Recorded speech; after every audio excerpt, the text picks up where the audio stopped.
गावातली सायंकाळ शांत होती, पण मंगल कार्यालयात मात्र आनंदाचा जल्लोष होता. राकेशच्या चेहऱ्यावर हसू खेळत होतं. आज त्याचं लग्न होतं. त्याचं आणि सुरेखाचं प्रेम गावात सगळ्यांना माहीत होतं. राकेशचं वय 30 वर्ष होतं. तो एक साधा मेहनती माणूस होता.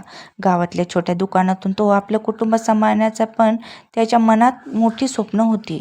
सुरेखा वय 26, तिच्या निरागस हसण्यानं आणि गोड वागण्यानं राकेशचं मन जिंकलं होतं.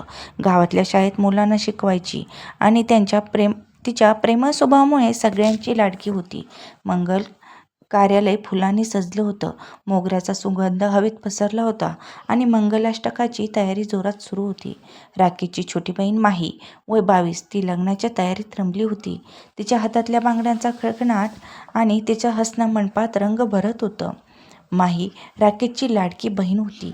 ती नेहमी हसतमुख आणि गावातल्या प्रत्येकाच्या मनात तिच्याबद्दल आदर होता.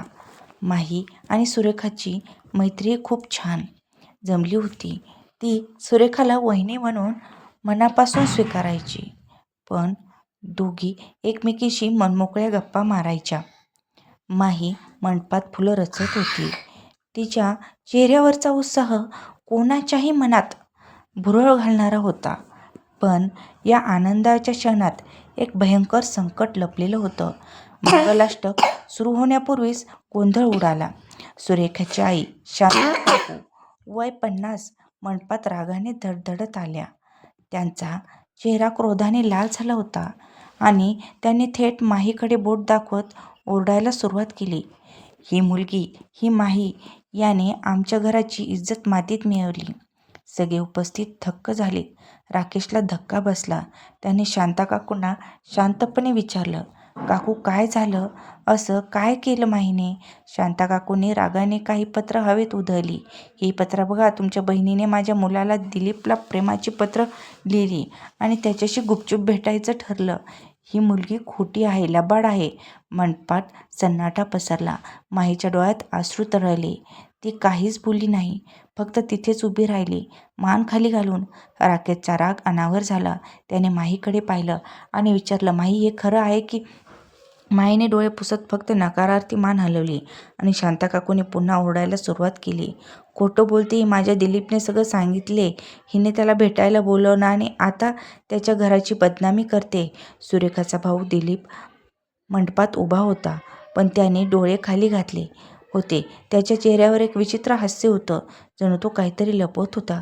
राकेशला काहीतरी गडबड जाणवली.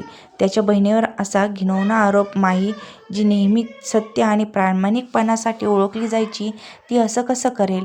शांता काकूंच्या रागाने आणि त्या पत्रांनी सगळ्यांचं मन संभ्रमात टाकलं होतं. सुरेखा गप्प होती. तिच्या चेहऱ्यावर चिंता आणि संकोच दिसत होता. ती माहीकडे पाहत होती, पण तिच्या डोळ्यातही शंका दिसत होती. राकेशने ठरवलं, तो आपल्या बहिणीचा हा इल्जाम खोटा ठरवणार आणि ज्याने हे कट रचलं त्याला शोधून काढणार.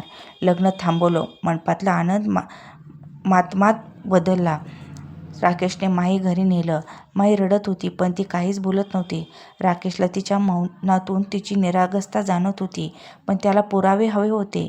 त्याने माहीला विचारलं, माही मला खरं सांग, तू दिलीपला कधी भेटलीस का? ही पत्र तुझीच आहेत का?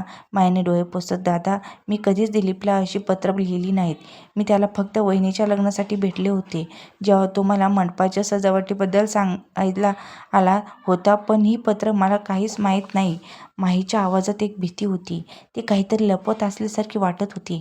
राकेशने तिचे डोळे पुसले आणि विचारलं, माही, तू मला काही सांगत नाहीस का? ती गप्प राहिलीस? तिच्या डोळ्यात अश्रू आले, पण ती काही बोलली नाही.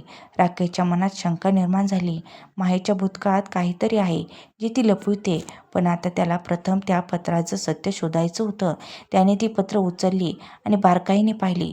पत्रावर माहीचं नाव होतं, पण हस्ताक्षर त्याला परकं वाटलं. कागदाची शाई नवीन होती आणि पत्रावर एक विचित्र गंध होता. राकेशने ठरवलं की तो या रहस्याचा छडा लावणार. त्याने आपला जुना मित्र विकास, जो गावातला एक हुशार गुप्तहेर होता, त्याला बोलावलं. विकासला सगळी हकीकत सांगितली. विकासने पत्र तपासले आणि म्हणाला, राकेश, ही पत्र खोटी वाटतात. हस्ताक्षर बनावट आहे आणि कागदावरची शाई नवीन आहे. कोणीतरी मुद्दाम माहीला बदनाम करण्यासाठी हे कट रचला आहे, पण हे कोणी आणि का केलं याचा शोध घ्यायला हवा. राकेश आणि विकासने माहीच्या बदनामीमागचं सत्य शोधायला सुरुवात केली. त्यांनी प्रथम दिलीपला भेटायचं ठरवलं. दिलीप गावातल्या एका श्रीमंत कुटुंबातला होता. त्याचं वागणं नेहमीच गर्विष्ठ होतं आणि त्याला गावातल्या लोकांवर वर्चस्व गाजवायची सवय होती. राकेश आणि विकास त्याच्या घरी गेले. दिलीपने त्यांना थंडपणे समोर केलं. राकेशने त्याला थेट विचारलं, दिलीप, तू माहीवर असा आरोप का लावलास? तुझी आणि त्याची भेट कधी झाली? दिलीपने हसत हसत उत्तर दिलं, राकेश, मी फक्त सत्य सांगितलं. माहीने मला पत्र लिहिली आणि मी ती माझ्या आईला दाखवितली. विकासने त्याला कणकणीत प्रश्न विचारला, मग ती पत्र तुझ्याकडे कशी आली? तुला ती कुठे सापडली आणि ती तुझ्याकडे का ठेवलीस? दिलीप गडबडला. त्याने काहीतरी खोटं कारण सांगितलं, पण त्याच्या बोलण्यातून राकेश जाणवलं की तो काहीतरी लपवतोय. विकासने राकेशला हळू सांगितलं का हा काहीतरी गडबड करतोय, आपल्याला त्याच्या मागे लागावं लागेल. राकेश आणि विकास दिलीपवर नजर ठेवायला सुरुवात केली. एका रात्री ते गुपचूप दिलीपच्या घरी गेले. दिलीप त्याच्या खोलीत कोणाशी तरी फोनवर बोलत होता. त्याचं बोलणं ऐकून राकेश आणि विकास थक्क झाले. दिलीप म्हणत होता, हो, मी पत्र बनवली. माहीला बदनाम करणं गरजेचं होतं. जर राकेशचं लग्न झालं तर त्याची संपत्ती मला कधीच मिळणार नाही आणि ती जमीन मला हवी आहे. राकेशला धक्का बसला. संपत्ती? कोणती संपत्ती? विकासने राकेशला सांगितलं, राकेशला मला काही माहिती मिळाली आहे. तुझ्या वडिलांनी तुझ्या नावावर गावाबाहेर एक मोठी जमीन ठेवली आहे. ती जमीन आता करोडोंची आहे, पण तुझ्या लग्नानंतर ती तुझ्या नावावर येणार आहे. दिलीपला ही गोष्ट माहीत आहे आणि त्याला ती जमीन हवी आहे. त्यामुळे त्याने माहीवर खोटा इल्जाम लावला, जेणेकरून तुझं लग्न मोडावं आणि ती जमीन त्याला मिळावी. पण यात आणखी काहीतरी आहे. दिलीप एकट्याने हे करत नाही, त्याच्या मागे कोणीतरी आहे. राकेशच्या मनात प्रश्न निर्माण झाले. दिलीपच्या मागे कोण आहे आणि त्याने माहीवर आरोप का लावला? माहीच्या भूतकाळात काहीतरी आहे जे दिलीपला माहीत आहे. राकेशने ठरवलं की तो माहीला पुन्हा विचारणार. त्याने घरी परत येऊन माहीला गप्पा मारताना विचारलं, माही, तू मला काहीतरी सांगितलं नाहीस का? तुझ्या आणि दिलीपच्या भेटीआधी काही घडलं होतं का? माही गप्प राहिली. तिच्या डोळ्यात भीती दिसत होती. अखेर तिने हळूच सांगायला सुरुवात केली, दादा, 2 वर्षापूर्वी मी कॉलेजात असताना एक मुलगा माझ्या मागे लागला होता. त्याचं नाव रोहन होतं. तो मला नेहमी त्रास द्यायचा. मी त्याला साफ नकार दिला होता, पण त्याने माझ्या नावाने खोट्या अफवा पसरवल्या. मला खूप त्रास दिला. तेव्हा मी कॉलेज सोडलं आणि घरी आले. पण मला नंतर कळलं की रोहन आणि दिलीप एकत्र काम करायचे आणि त्यांनी मिळून माझ्याविरुद्ध कट रचला होता. राकेश थक्क झाला. माहीच्या भूतकाळात असं काही घडलं होतं आणि तिने हे सगळं लपवलं होतं. त्याला माहीवर राग आला, पण त्याचवेळी तिची भीती आणि लाजही समजली. त्याने माहीला मिठी मारली आणि म्हणाला, माही, तू काळजी करू नको, मी सगळं ठीक करेन.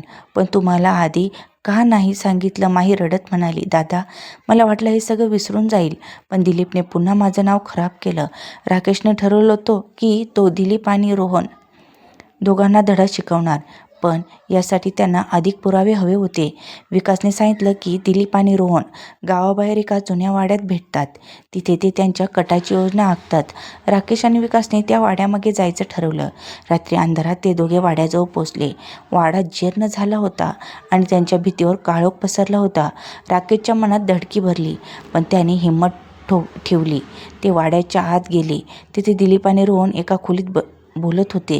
राकेश आणि विकासने गुपचूप त्यांचं बोलणं ऐकलं. रोहन म्हणत होता, दिलीप, तू माहीवर आरोप लावलास, पण राकेश आता शांत बसणार नाही.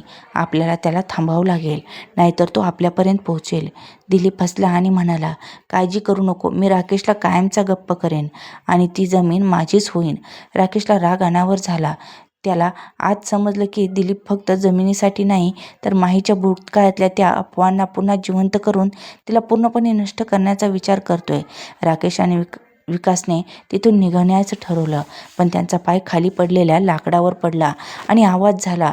दिलीप आणि रोहन सावध झाले. त्यांनी राकेश आणि विकासला पाहिलं आणि त्यांच्यावर हल्ला केला. राकेशने हिंमत दाखवली आणि दिलीपला धक्का मारला. विकासने रोहनला पकडलं, पण तेवढ्यात दिलीपने खिशातून चाकू काढला आणि राकेशवर हल्ला केला. राकेशने चपळाईने चाकू बाजूला केला आणि दिलीपला जमिनीवर पाडलं. विकासने रोहनला बांधलं आणि दोघांनी मिळून दिलीप आणि रोहनला तिथेच अडकवलं. राकेशने त्यांच्या फोनवरून त्यांच्या कटाची रेकॉर्डिंग शोधली आणि ती जप्त केली. आता त्यांच्याकडे पुरावे होते, पण त्याला अजून एक गोष्ट समजली होती की दिलीप आणि रोहन यांच्यामागे एक मोठा माणूस होता, जो गावातला एक बडा व्यापारी होता. त्याचं नाव होतं शंकरराव. शंकररावने दिलीप आणि रोहनला पैसे देऊन माही आणि राकेशच्या कुटुंबाला उद्ध्वस्त करण्याचा कट रचला होता. राकेशच्या जमिनीवर शंकररावचा डोळा होता आणि त्याला ती जमीन स्वस्तात विकत घ्यायची होती. राकेशने ठरवलं की तो शंकररावपर्यंत पोहोचणार आणि त्याला धडा शिकवणार, पण त्यापूर्वी त्याला माहीचं नाव साफ करायचं होतं. त्याने गावातली पंचायत बोलावली आणि सर्व गावकऱ्यांसमोर सत्य उघड करण्याचं ठरवलं. पंचायतीत राकेशने सगळ्यांना सत्य सांगितलं. त्याने दिलीप आणि रोहनच्या फोन रेकॉर्डिंग ऐकवली आणि माहीच्या भूतकाळातल्या अफवाची सत्यता सांगितली. गावकरी थक्क झाले. शांता काकूंच्या डोळ्यात अश्रू आले. त्यांनी माहीची माफी मागितली आणि सांगितलं, मला माहीत नव्हतं की माझा मुलगा असं काय करेल. मी फक्त त्याच्यावर विश्वास ठेवला. सुरेखाने माहीला मिठी मारली आणि म्हणाली, माही, मला तुझ्यावर पूर्ण विश्वास आहे. तू माझी बहीण आहेस. दिलीप आणि रोहनला गावकऱ्यांनी चांगल्याच धारेवर धरलं. त्यांनी आपली चूक कबूल केली आणि माहीची माफी मागितली. राकेशने शंकररावचं नावही समोर आणलं आणि त्याच्याविरुद्ध पोलिसात तक्रार दाखल केली. शंकररावला अटक झाली आणि त्याच्या कटाचा पर्दाफाश झाला. राकेशने दिलीप आणि रोहनला एक संधी दिली. त्यांनी गावातल्या शाळेसाठी पैसे द्यावेत आणि आपली चूक सुधारावी. लग्नाचा मुहूर्त पुन्हा ठरला. यावेळी मंडपात आनंदाचा माहोल होता. माहीने आपल्या दादाच्या लग्नात मनापासून सहभाग घेतला. सुरेखा आणि राकेशचं लग्न धूमधडाक्यात पार पडलं. माहीच्या चेहऱ्यावर पुन्हा तेच हसू उमटलं. शांता काकूंनी माहीला आपली मुलगी मानलं आणि तिला नेहमी जवळ ठेवलं.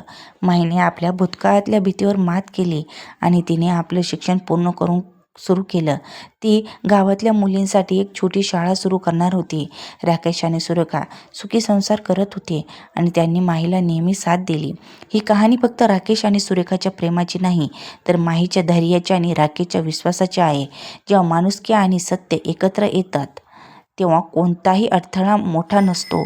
दिलीप आणि रोहनच्या क्रूर कटामुळे रोहनने हार मानली आणि नाही, कारण त्याला आपल्या बहिणीवर विश्वास होता आणि हाच विश्वास त्याला सत्यापर्यंत घेऊन गेला.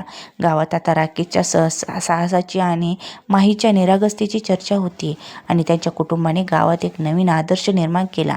तर मित्रांनो, कशी वाटली कथा कमेंट करून नक्की सांगा आणि कथा